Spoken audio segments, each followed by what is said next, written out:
coach of the first place Red Wolves. Put your hands together here at Lost Pizza for Destinee Rogers. How you doing, Coach? I'm doing great. How are you? Good to see everybody. You know, one thing about you, I always know you're going to be here. Yeah. This is the closest you've ever been, but I knew you'd walk in right in the nick of time, and you did. Well, we couldn't start film until 2:30 because we have one of our players doesn't get out of class at 2:15, so that kind of pushes us back a little bit. So we literally just finished practice. So I'm gonna get here. I might be right on time, but we had to make sure we got our practice time in. But I always love an opportunity to get in front of you, talk about our team, and also mix and mingle with you. It's good to see y'all. It's fun to be back here at Lost Pizza because we haven't been here for the last 2 weeks. We've got a lot to catch up on. Now, we thought over the course of the last 2 weeks that you'd play 4 games during that span. You ended up playing 3 games. Now, the good news is you won all 3 of those games. But we'll start, and let's just go back, and I want to recap it all because it started with the Kids' Day game against Old Dominion.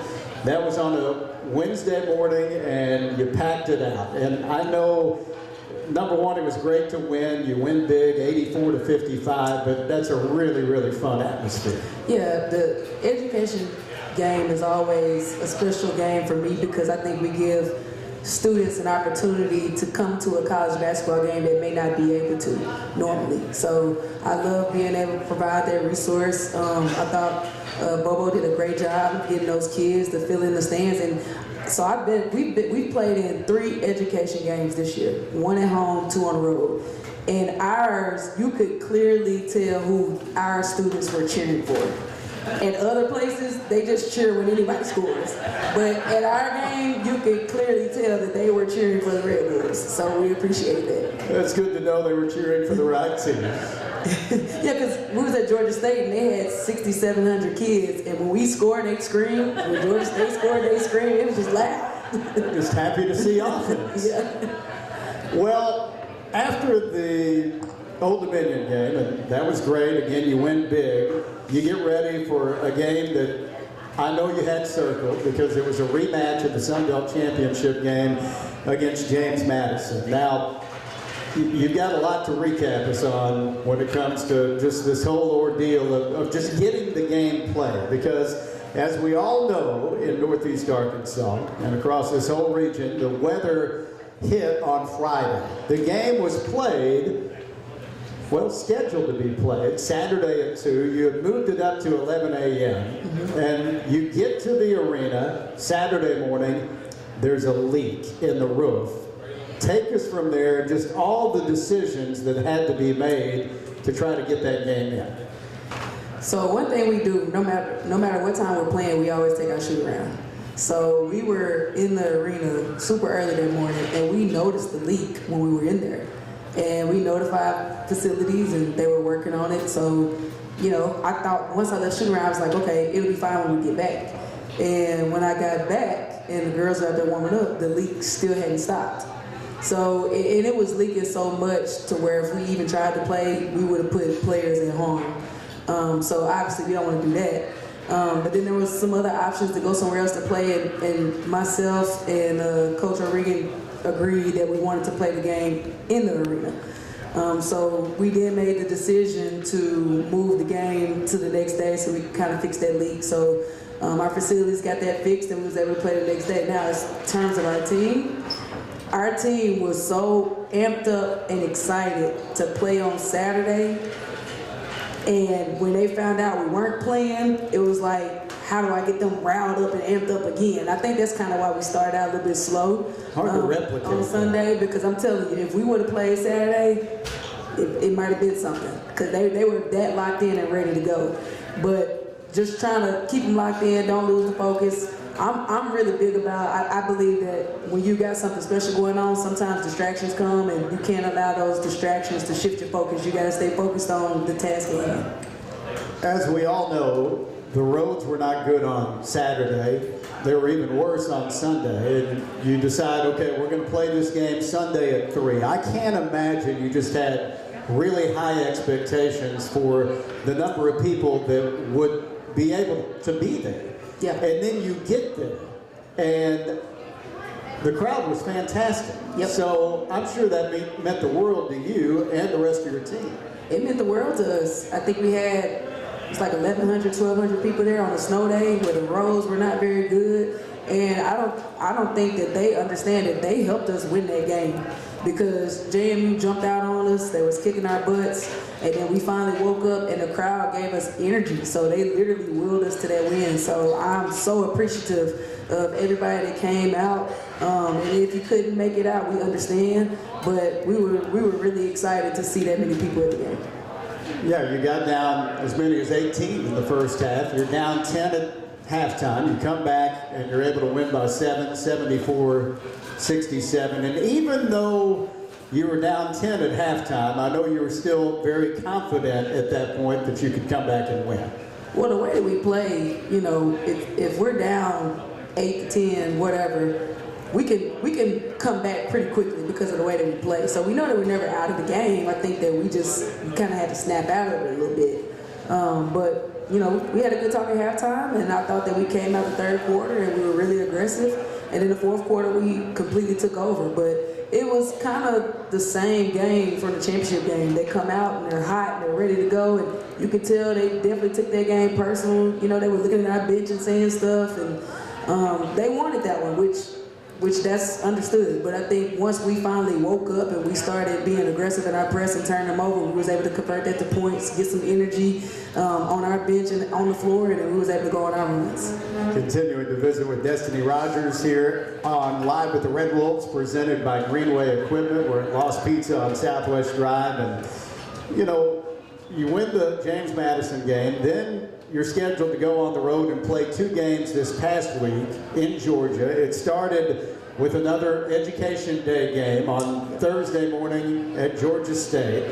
You get down 8 after 1 quarter. It's 23-15, but it seemed like your ladies really locked in after that. Outscored them 26-7 in the second quarter. You go on to win 69-61. Yeah, the second quarter was total domination for sure. And hats off to them. I thought they had a great atmosphere. Like I said, it was 6,700 kids, and it was loud, and you know, it was an early morning for us, and we had a couple people that was sick, and but you know, I think we could have finished that game a lot better. We had a great second quarter, and then the rest of the way we kind of coasted a little bit. So we talked about that in film, and how, you know, we're not just chasing wins, like we're trying to do something special. So we just kind of talked about how we need to approach every game, right? We don't want to just win, we want to dominate, and we want to compete for championships. So we understand that the effort that we had in that fourth quarter is not going to cut it against our next 3 conference games. Our next 3 conference games are really tough games with Coastal, Georgia Southern, and Marshall. So it's just a lot of talk about, like, I know we're winning, but we have to understand that we have to continue to do what it takes to win. Continue to trust the process. Continue to play hard, no matter who you're playing. And I thought we had two good days of practice, yesterday and today. We'll have another good practice. Then we get an opportunity to go for win number 20 on our home floor. So I think that's pretty cool. That is very cool. Now, you mentioned the Georgia State win. Georgia Southern again gets postponed this past Saturday, and it's been postponed until next February, or excuse me, next Wednesday, February 11th. Yeah, we're going to play it this February. This next Wednesday, February 11th, 4 o'clock tip time for that one. Diana is here, and she wants to know, since the Georgia Southern game was postponed due to weather, will the extra rest and work be to our advantage? Well, we were able to give them 2 days off this weekend, so I thought that was good for them. And then, like I said, we had 2 good practices, a great practice yesterday and a good practice today. So we were able to give them 2 days off, which is so they kind of took away from our bye week. So we just said, hey, this is our bye week now. We're just getting a little bit earlier. So leading into the bye week that we were supposed to have, we was going to give them 2 days off, so we just got to do it a little bit earlier. So like I said, we had a couple people that were sick, a couple nagging small injuries, so we was able to rest them for 2 days, and then came back, and we had 2 good practices, and I think we'll be ready to roll on Wednesday. Van is here. He wants to know, Coach, the ones that were on the team that experienced success last season, how have they helped this year's newcomers handle this year's success? I mean, they kind of been there, done that, and they know what it takes. So I think that they do a good job of just kind of talking to them and leading them. And I think that, you know, the newcomers, they're not new anymore. They understand what it takes to win, and I think that they show up every single day as well. I think we have a group of 12 young women that want to win. They want to succeed. They want to compete for another championship, 2 championships. So just, you know, it's been a joy to see our returners, you know, take on that leadership role of, hey, we know what it takes to win. This is how you do it. Trey is here. He wants to know, Coach, what's the biggest challenge that you'll face in February? Having to play 4 games in the next 10 days is sometimes unheard of in conference play. I think our biggest challenge is we got Coastal Carolina at home, right? So most of the time in college basketball, you win most of your home games if you show up. We got to show up because you look at their record, and I think they're 11-12. They're the best 11-12 team in the country. And it's not coach speak. I really mean it. They're really playing a lot better. They can really pass it. They can really shoot it. So it's on us to make sure that they're not able to do that. And then, of course, we got the MAC Challenge, and then we got a tough week going to Georgia Southern, to Marshall. So I think our 3 next conference games is going to be our toughest challenges in terms of February. So we just got to be locked in, and you can't win all 3 in one day. We got to take it one day at a time, one prep at a time, and just line it up and play. But I believe in our team, and I know that we're going to prepare the right way, and we'll be ready to go whenever we got to play. Talking for another couple of minutes. Yeah, here with Destinee Rogers. We're live with the Red Wolves, presented by Greenway Equipment. Time for our opponent preview, sponsored by Arkansas Blue Cross and Blue Shield, official health insurer for A-State Athletics. Take good care, Arkansas. You already got us started with the Coastal Carolina preview. Gerald is here, wants to know what player on Coastal Carolina that we need to worry about. Who's going to cause the most problems? Their point guard is really good. Number 5, Kristen Williams, she's a really good 3-point shooter. She's kind of the glue for them. She's a playmaker. But they have several guards that are really good. They have a freshman guard that's playing really well. They have a big that's really aggressive on the inside. They got another 6-foot shooter that can knock it down. They play kind of similar to us. They're going to press us as well. They're going to move the ball like we do it, like we move it. They're going to shoot the 3 ball the way we shoot it. So it's going to be a pretty up-tempo, fast-paced game. So I think it'll be a super fun game to be a part of and to watch, because you're going to see 2 teams that can really score. But it starts with our defense. If we can get out and pressure them and force them to speed dribble through our press, then we'll be able to close some traps and get some steals. If we allow them to scan, they're good passers. So we talked a lot today about take their vision away and make them dribble. We don't want them to pass through our press. Again, Coastal Carolina, Wednesday at 7 at First National Bank Arena. And then you go on the road, the Sun Belt MAC Challenge game at Eastern Michigan. That's coming up Saturday at 1. Billy's here. He wants to know, Coach, what type of offense does Eastern Michigan run? He's looking at their scores, and he sees they're low to high. So what do we know about Eastern Michigan? He says they're all over the place. Yeah. I'm going to be honest with you. I have not watched them much yet because I'm so focused on trying to win. Oh, they were chin. See, my staff knows because they watch the film on it. I do know that they don't play that many people. I think they play 8 to 7 players. They run Princeton actions, so it's called chin. But, you know, for me, I just been so locked in on our Sun Belt opponents. Once we get past Coastal, then I'll lock in. I'll 100% watch Eastern Michigan. It's just right now the total focus for me is Coastal.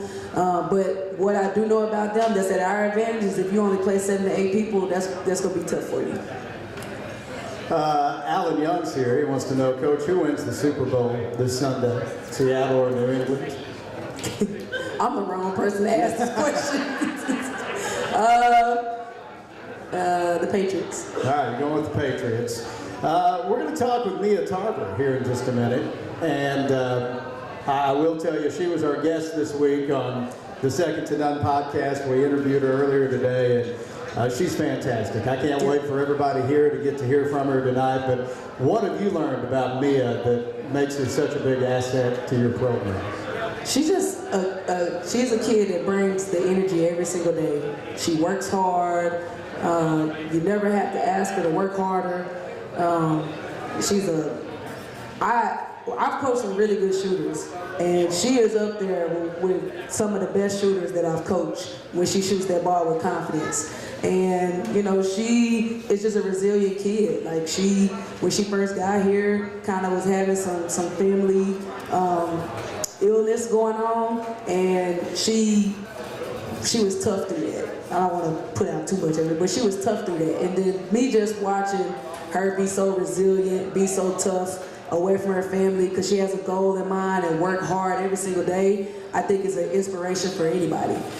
Just the way that she works, her personality, she's so bubbly, she's funny.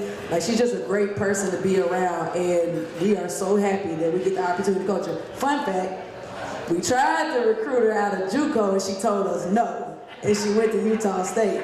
So whenever she got back in the portal, we was like, come on, we told you to come the first time. So we circled the block on that one, and I'm glad we did. Coach, always great to see you. Good luck this week. Thank you, God is good.